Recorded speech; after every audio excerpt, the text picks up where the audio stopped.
আসসালামু আলাইকুম রহমতুল্লাহ। প্রিয় ভিউয়ার্স, আমি এর আগের এপিসোডে ডায়রিয়া কেন হয়, কিভাবে হয়, কি খাবার খাবে, কি করবে বাচ্চা, কেমন স্যালাইন খাবে, এগুলোর সঙ্গে কথা বলেছি। আজকে আমরা এই ভিডিওতে ওর স্যালাইন কখন কতটুকু খাওয়াবো, কিভাবে খাওয়াবো এবং কখন আমরা ডাক্তারের কাছে নিয়ে যাব, এই সম্পর্কে একটু একটা গুরুত্বপূর্ণ কথা বলবো। ওর স্যালাইন বাজারে অনেক রকম আছে, তবে আমরা চিকিৎসকরা সবচেয়ে ডিপেন্ড করি হচ্ছে আইসিডিডাব্লিউ উদ্ভাবিত যে ওর স্যালাইন এবং সোশ্যাল মার্কেটিং কোম্পানি এসএমসি থেকে উদ্ভাবিত যে স্যালাইন, ওর স্যালাইন, এই দুটাকে আমরা বেশি প্রিফার করি। এছাড়া অনেক টেস্টি স্যালাইন সেটা পাওয়া যায়, আমরা সেগুলো খুব ইনফেক্ট করি না। কতটুকু খাওয়াবেন, নিয়ম হচ্ছে বাচ্চা যতটুকু পাতলা পায়খানা করবে, যতবার করবে ততবার ততটুকু খাওয়াবেন। এইটা পরিমাপ করা মায়েদের জন্য অনেক সময় সহজ হয় না। সেই জন্য আইসিডিডাব্লিউর একটা গাইডলাইন আছে, সেটা হচ্ছে যে বাচ্চার বয়স যদি 2 বছরের কম হয় তবে প্রতিবার পাতলা পায়খানার পরে 50 মিলি থেকে 100 মিলি অর্থাৎ 10 চামচ থেকে 20 চামচ চা চামচ ওর স্যালাইন বাচ্চাকে খাওয়াতে হবে। 1 চামচ সমান 5 মিলি।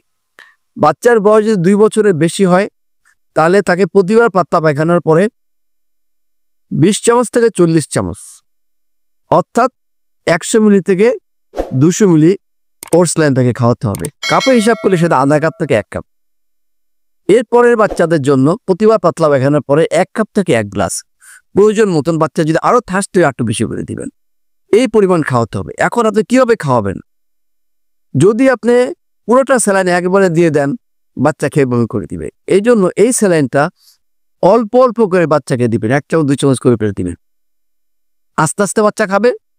যদি বাচ্চা বমি হয়, যে স্যার বাচ্চাদের বমি করছে, স্যালাইন খেতে পারে না, তাকে 1 চামচ 2 চামচ করে দিতে বলবেন, আবার বন্ধ রাখবেন 5-10 মিনিট, আবার 1 চামচ 2 চামচ করে দিবেন। এইভাবে দুটো পায়খানার মধ্যবর্তী সময় এভাবে আস্তে আস্তে খাওয়াবেন।